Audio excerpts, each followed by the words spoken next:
dudes, dudettes, and everybody in between. It's Erica with Not Your Average GDC, and today we are going to do a very long sharpening video. I have these on my channel, but I feel like I can just keep improving with them and try to make them easier to follow, so I'm going to try again to do a step-by-step sharpening process and try to add a little more info and make it a little more like beginner friendly. So this will be like sharpening for dummies. I am also a dummy, not just you guys. Okay, so today we're going to be sharpening the BGM knives full flat ground mini Bowie in Z-Wear steel. Sorry for the barking, there's going to be interruptions. It's going to be like probably a nightmare recording because everyone's going to get home soon, but I have nowhere to do this other than the dining room table, so apologies for all the interruptions that'll be happening. Okay, so we have a fixed blade in Z-Wear steel from John, full flat ground, and I used it all day at work, about 7 hours of cutting with this, and it is pretty dull. I can run my fingers on it. It feels basically like a butter knife. So before we get started, I always like to collect information about what I'm going to sharpen. So I know that this knife is in Z-Wear. I know that I have sharpened it before and it's very easy to sharpen.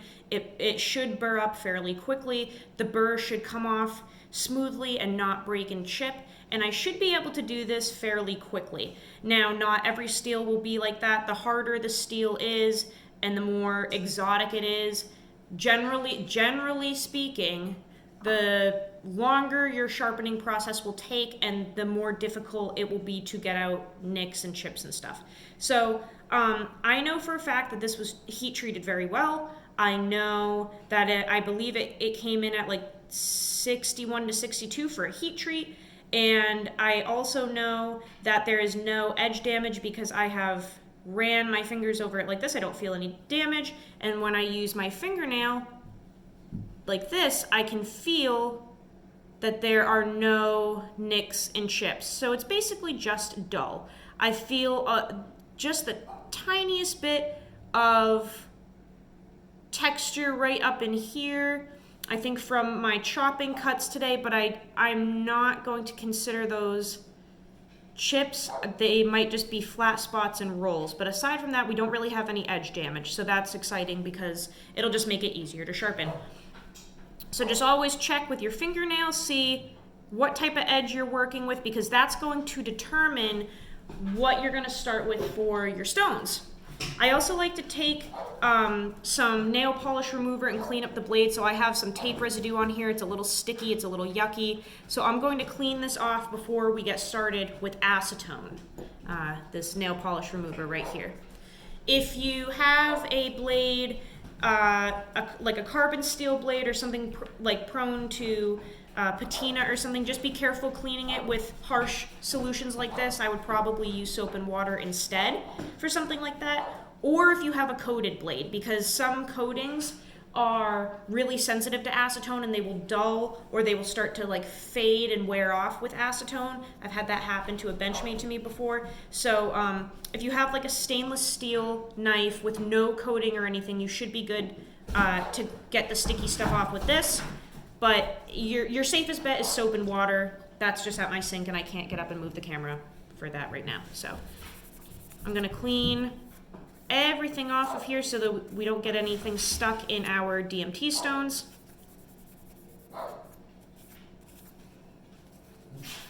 You want to make sure that that edge is cleaned off too, because you don't want anything getting stuck in the stone. You don't want any resistance. You want a nice clean surface to work with.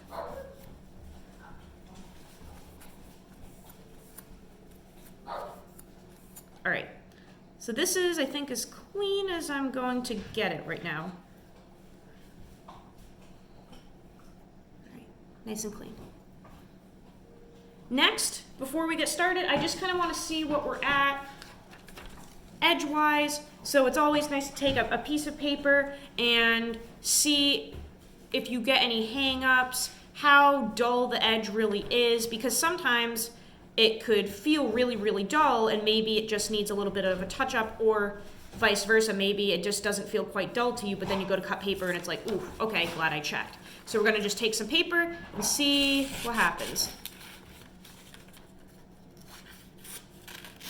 Okay, so we're having some trouble, especially, like I said, in the last inch region right here. Seems like we might have some flat spots or something. Right here, it makes sense. It makes sense that right here is cutting better because I didn't use that portion as much today. So it seems like that's doing fairly well, but then the moment we get to that last inch, inch and a half, we just start to, I mean, it can't actually cut anymore. So we're gonna pay a little bit of special attention to that last bit right there because we know that it's more damage than the rest. Now, because it has some flat spots and stuff, I think I'm going to do a full progression with my DMT stones. So I have 3 DMT stones here. I have a 325 grit coarse stone in blue. I have this is a 600 grit in red. And that's a fine stone there. And then the extra fine stone is 1,200. So 1,200 grit.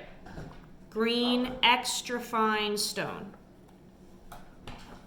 And I'm gonna start with the lowest number, the coarsest stone, our 325, because I've got a little bit of flattening up here that we have to work out. So because we have a little bit of damage, I'm going to use my coarsest stone. Zadie, stop.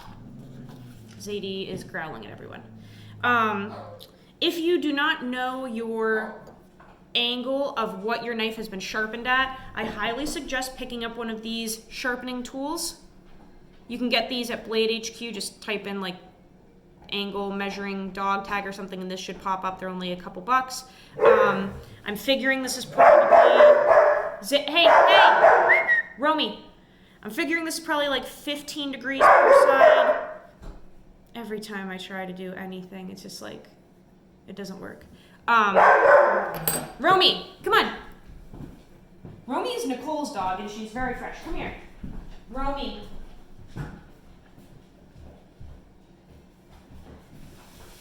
Okay, stop it. Sorry, guys. We're going to have a lot of interruptions. I don't have editing software. I don't have time for it anyway. Okay, so John usually does his edges at like 15 degrees per side, pretty thin. So I'm going to measure this real quick just to see what we're working with here. And I have this tool. So we've got degrees per side, right? So I'm figuring this is 15 degrees per side, which means it would fit Romy into the 30 degrees inclusive. This is insane. Like, this is why I don't like babysitting her. Hold on. Romy, come here. No, you're fresh.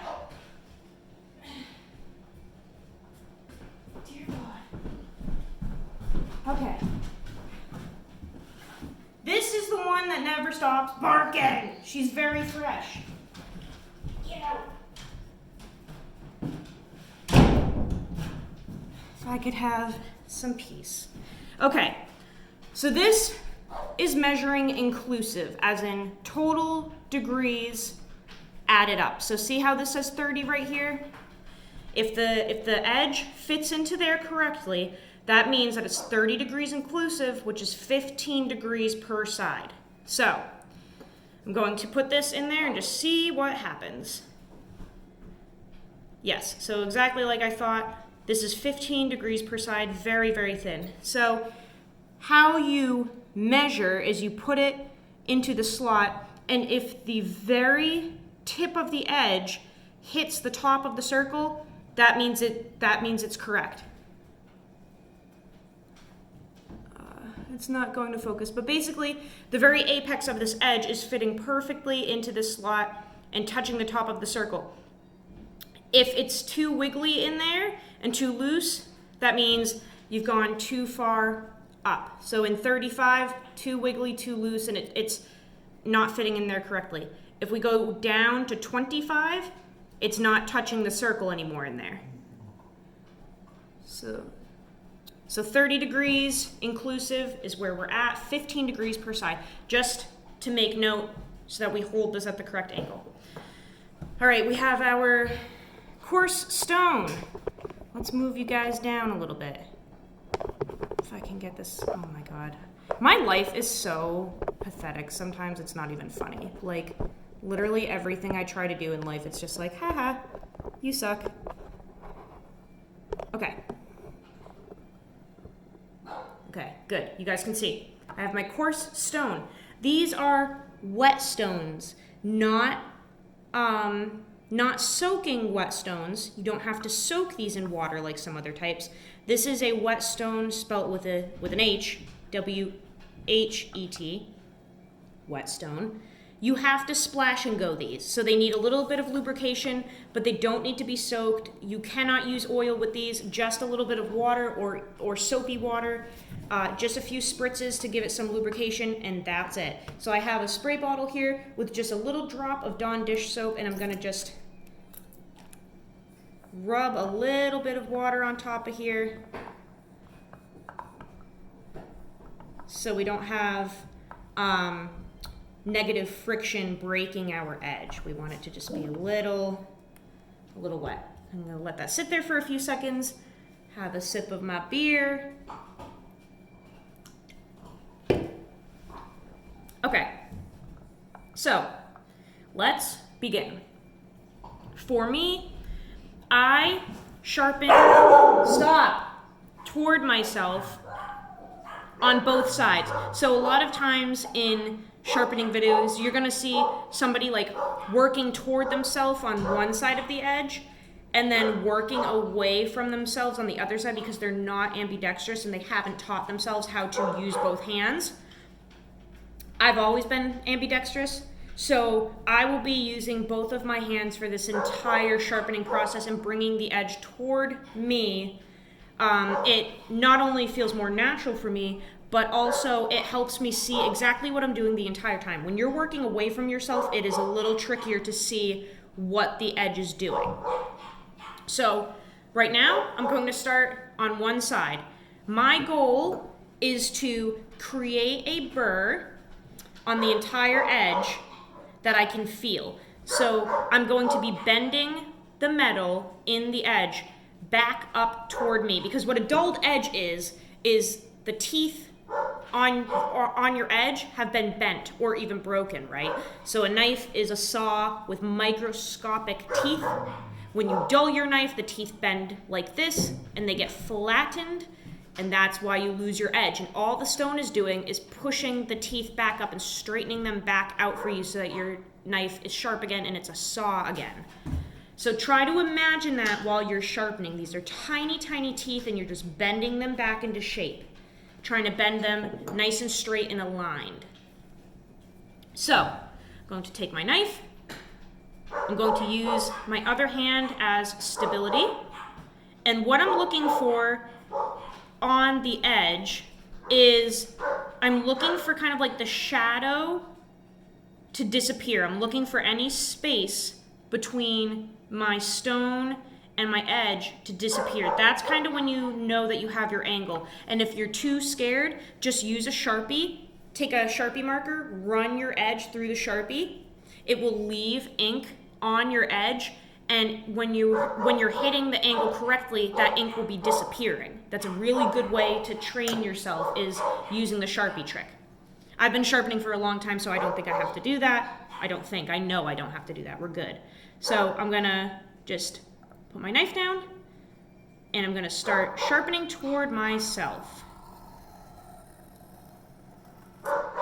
Keeping the knife very stable the entire time and working that whole edge. Wonder if I can get you guys in here a little closer so you can really see. This tripod is probably not the one I should have used for this. Go figure. Why aren't you? Oh, come on. I'm so sorry, guys. This is a nightmare, and I really hope it's gonna be partially beneficial for you guys, but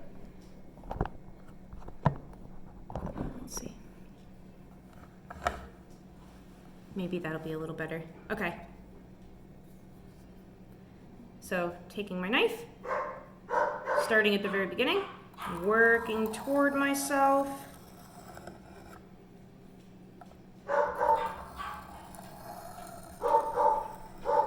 And obviously tilting the knife as I go to get the entire edge. I'm so sorry about my roommate's dogs barking excessively.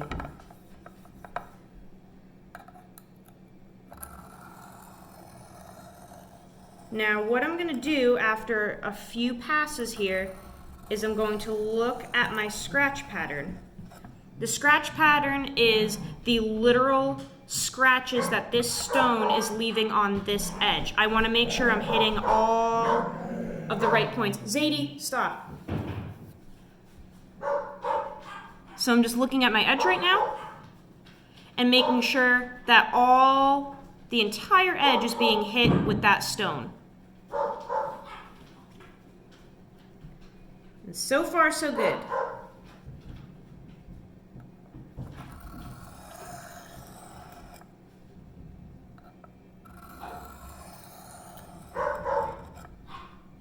And just something to add, not every steel will be the same when it's from different makers. I'm just re-wetting my stone here because it got dry. For example, I have 154 cm from Emerson, Benchmade, and I have it on this new case knife that I got. This is 154. And the 154 on this new case knife is so much better. It is better quality. I can feel that it's different than other 154 CMs. Guys, stop. That I've used. Zadie, this is like a circus. It's like a circus at my house, 24/7. Especially when everyone's getting home.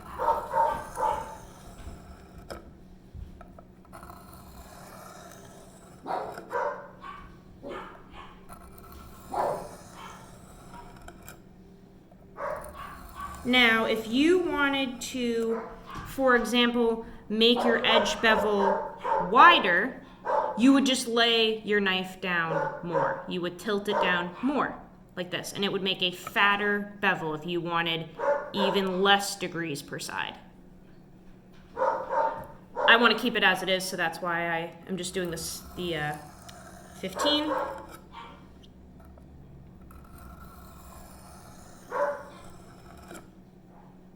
So we already have a burr, which is really nice. I figured that would happen. It's stronger up at the tip, so that means that I just need to focus a little more down here for a few swipes. So I'm just going to take this and do a couple more, not changing to the tip as quickly on these swipes, because I want to really focus on this belly portion right now. We don't have quite as strong of a burr there, so I'm just gonna really focus on that and then sweep up to the end. And let's see if that helps us at all.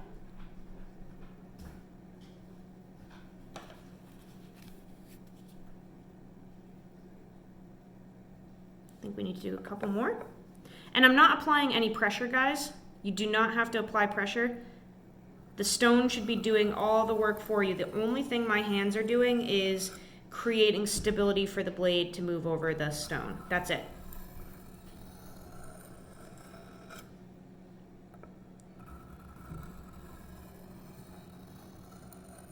But if you apply pressure, you run the risk of breaking your edge or creating little dents and stuff, so you really want to make sure that you let the stone do the work and you're just guiding it.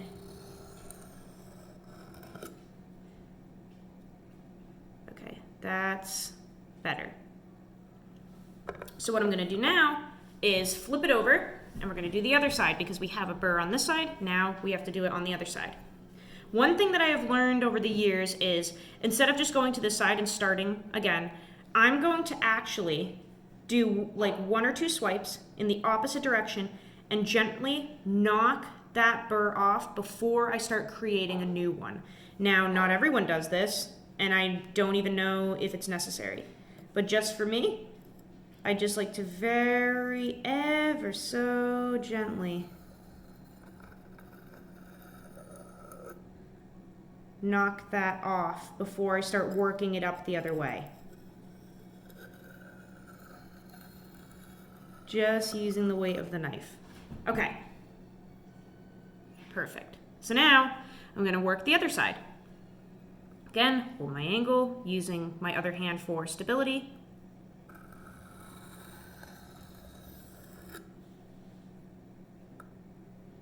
Usually I don't even use my other hand for stability. I just do this like this.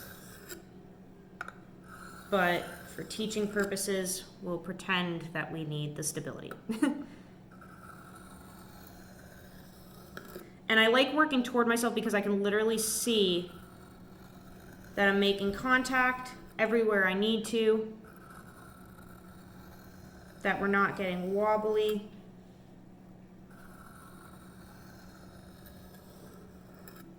Check our scratch pattern real quick. Yep, nice and even. I can see that right here, I just need to focus a little bit more, so I'm gonna hold that area just a little bit longer. Make sure we get it nice and even.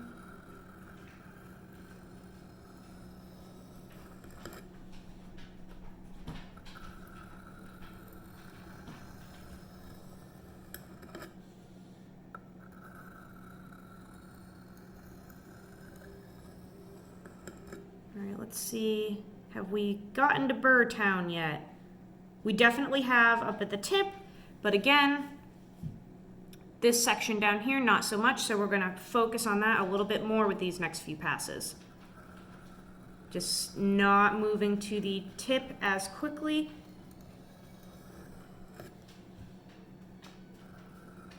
Really focusing on creating a burr at that belly.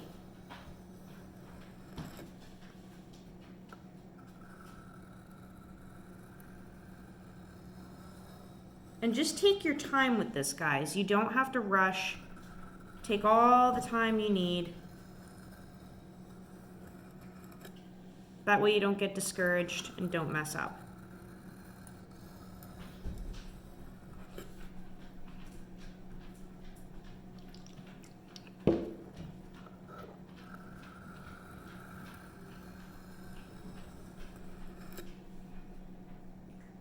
All right, so now I can feel that I have a burr the whole way.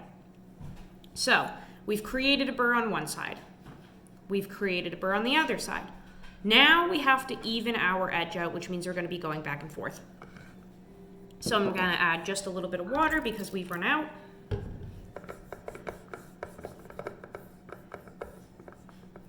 And in my opinion, the soap mixed in with the water just helps to lift the metal debris and kind of move it out.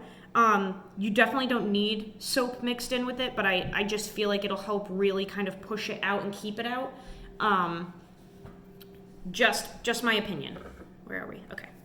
So now that we've created a burr on both sides, we're going to apex the edge, which means basically center it out. So that involves doing alternate passes back and forth until we are basically even. So here we go.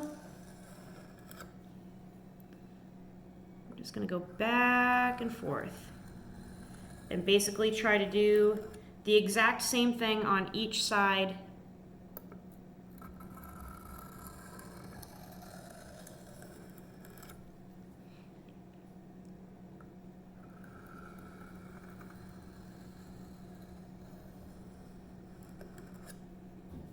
And we should be able to see some type of improvement after this first stone. It might be like rough improvement, but we should be able to see a little bit of change from this rough stone. Now there's a whole guide online as to what these stones are for. This coarse one is to kind of fix edge damage. And as you go higher, they're more refined. They won't fix damaged edges.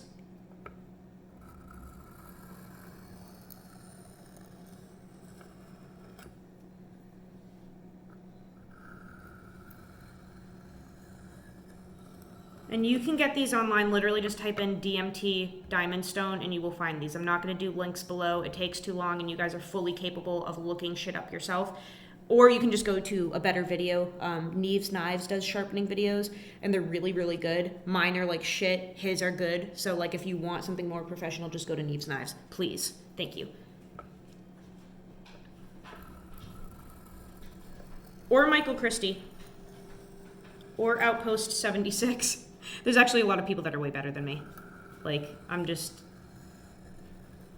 I just don't have enough time to do it in depth.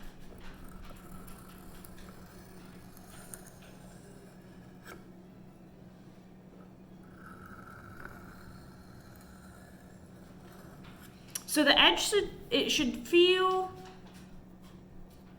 How do I explain it? Basically, it should feel like, when it starts to get sharp, it should feel toothy and crispy, and it should feel like when you go like this, that it's going to cut your fingers. It should feel like it's going to give you a little paper cut. So remember earlier how I could run my fingers over the edge, it felt like a butter knife? Right now, if I were to do that, same thing again, I would cut my fingers. That's how sharp it's already gotten.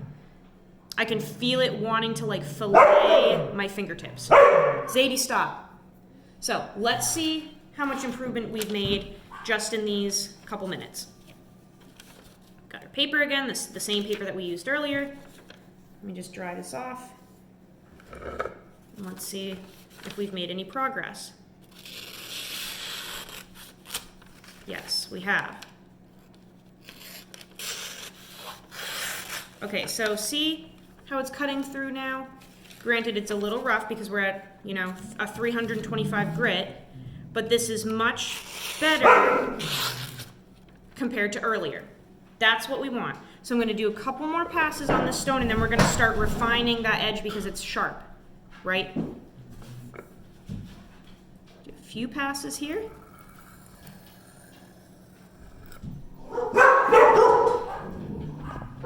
I am literally so sorry for the parking, guys. It is, my house is like, it's literally like a circus 24/7, and I spend 95% of my time, at this point, begging the dogs to stop barking. Begging. They get cooped up in the wintertime, and they just are awful. Because it's so cold, you can't really do anything to exercise them. So they start going crazy. And then that drives me crazy.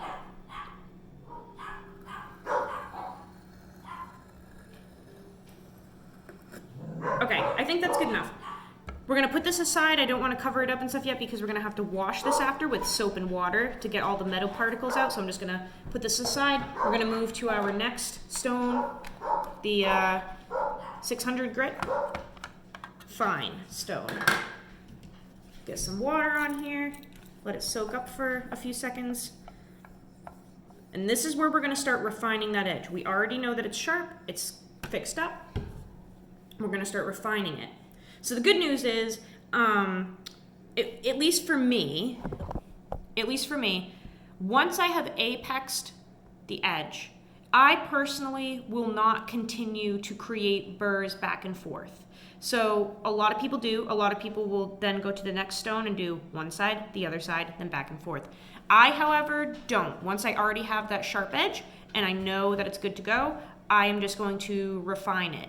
So we're just gonna straight up start with the back and forth now, as opposed to working one side then working the other. I don't wanna create any more burrs. I don't wanna remove more metal than we have to.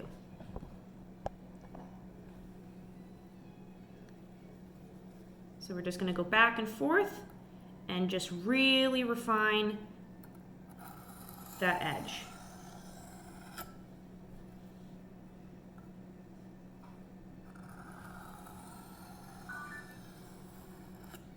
Now when a knife is heat treated well, it will sharpen up pretty nicely, pretty easily, pretty evenly.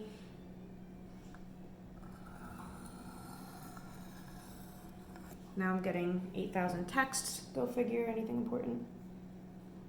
Nope, okay. This is like sharpening gone wrong. Every interruption that we could have.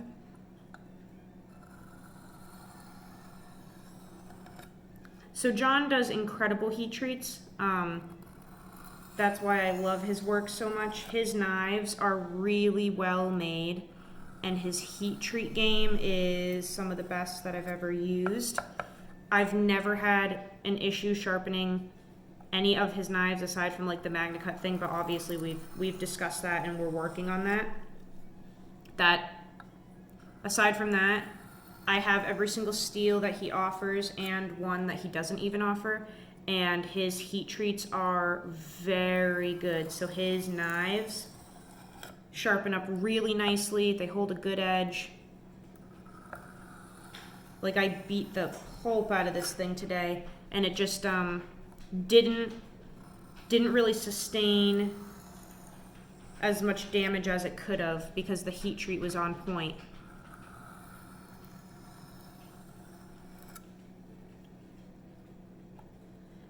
So these finer stones are also going to create smaller and smaller scratch patterns. So by the time that we get to the extra fine stone, we should kind of start to have a little bit of a polish, a little bit of a sheen on our edge.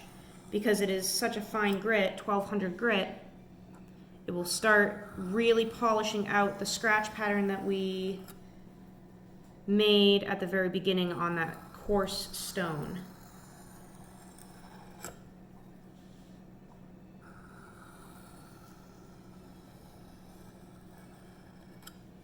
All right, let's see here. Let's feel it. Ooh. You can, like, I wonder if you guys can hear this. I don't know if you can hear it, but it's so toothy and nice that you can hear kind of like a twang when you touch it. Yeah. Whew, that's scary. Let's see how we're doing here.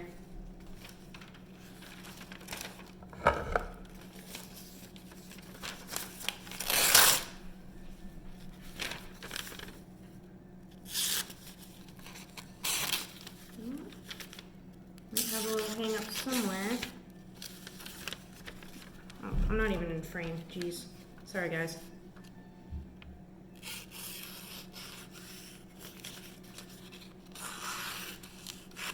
Okay, that's good.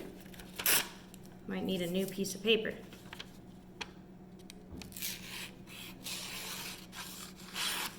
Yeah, that's actually really nice. See if it can cut straight down. Yeah. Okay, so I'm not feeling any hang-ups. Zadie, please. I just need one video. Do just one more, make sure. Nice and slow.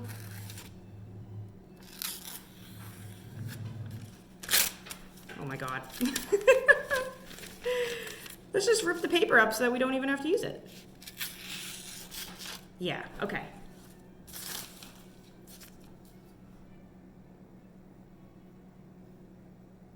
Yeah, that feels good.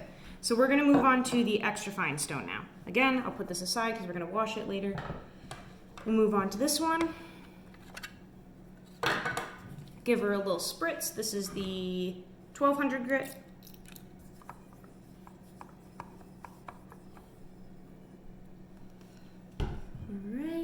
I feel like I need different paper. This stuff is so like cheap and thin, it's like it doesn't even work. Let me see if I can find something while this is soaking for a second. Do we got any junk mails? Yeah, we do.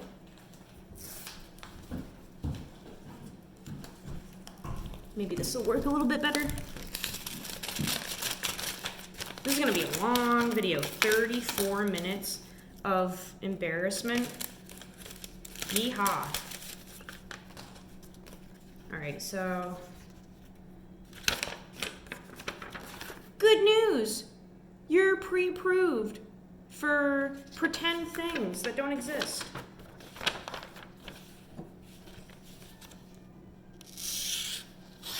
Oh, there. Geez, that's much better. I should have just used this earlier. Okay, so can you guys see me? Can you see how there's no hang-ups now? How it's nice and clean cutting?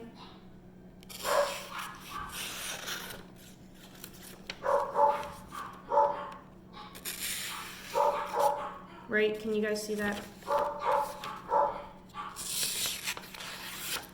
Okay. That's really good.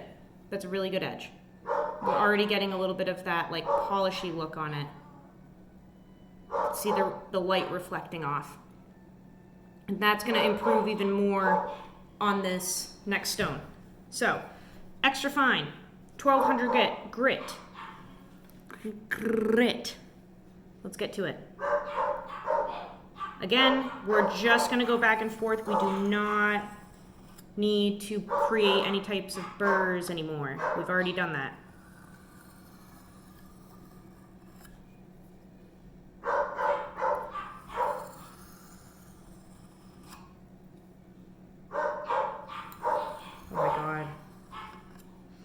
Would you guys go crazy if you had to listen to this type of barking 24/7?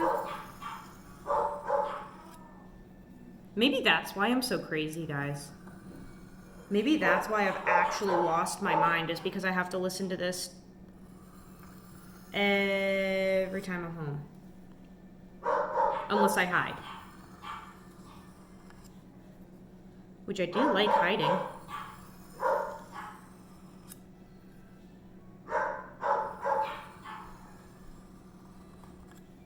This is, I wonder what's worse. Let's do a poll down in the comments. What is worse? The excessive dog barking or the fire alarm?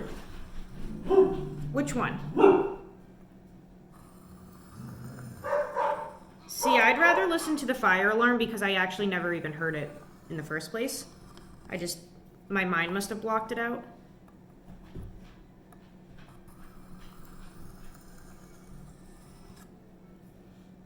But it's like the dogs just drive me crazy when they do this all day long.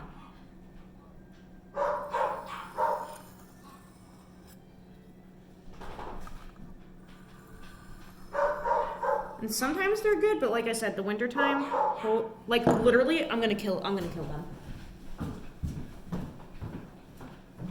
Shut the fuck up before I let you. And I'm gonna let you on fire, so shut fudgety fudge up. Please. Oh my god. Like they just get worse. I'm going to light their side on fire. Just kidding. I love dogs. I love the dogs. I really do. They're just a lot in the winter.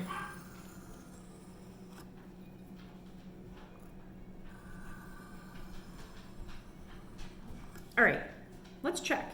We shouldn't really have to do a lot more work, guys, because this edge is already really, really nice, and I don't want it to lose its tooth, right? So we don't want to over sharpen it where it gets glassy, because I really like the toothy edges that grab material. So we're not gonna really go much further than this extra fine stone. Let's see what we're looking like now on paper. Feels really good, nice and even. Let's see what this shows.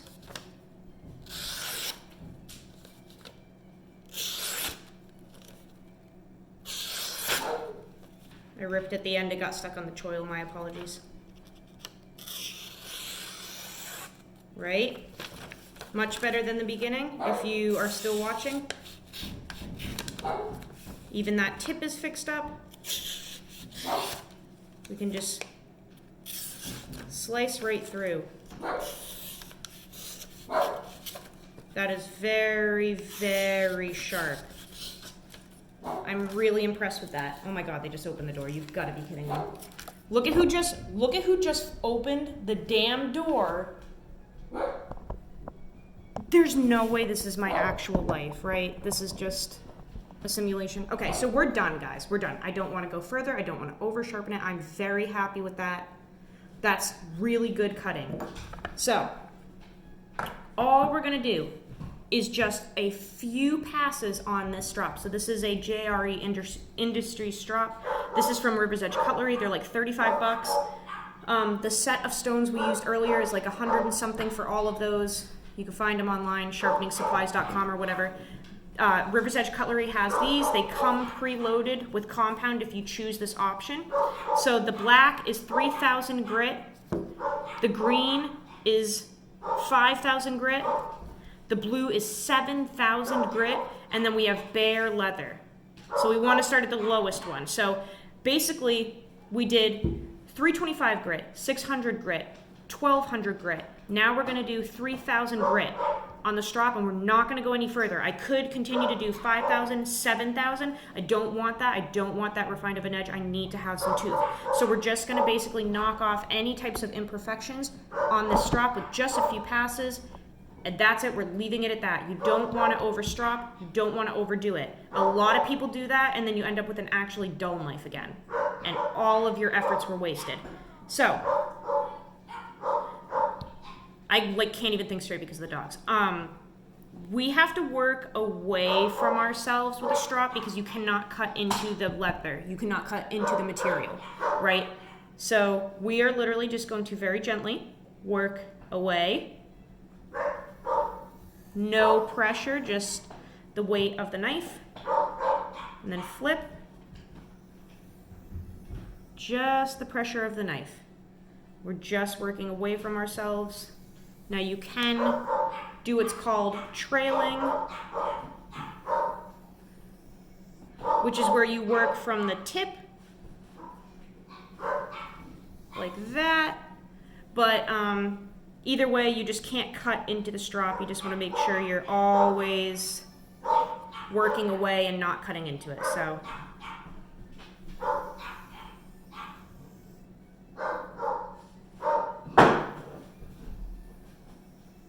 that's like literally all I'm gonna do. I don't want to overdo it. That feels really good. We'll do one last little check here.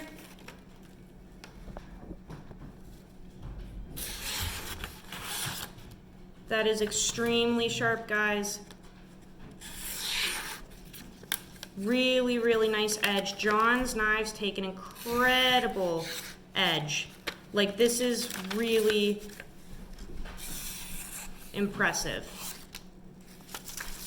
And it took, what, 43 minutes? And that was with basically the entire world plotting against me. Okay. Yeah, about 40 minutes.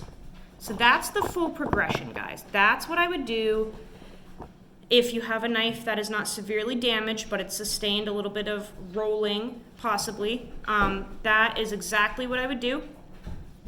I hope this helped you guys.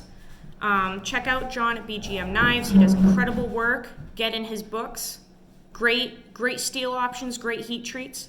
As always, use your shit, learn how to sharpen, and I hope that you guys are not as crazy as me because I have officially lost my mind from the barking. I will see you next time if I'm still alive. I love you. Goodbye.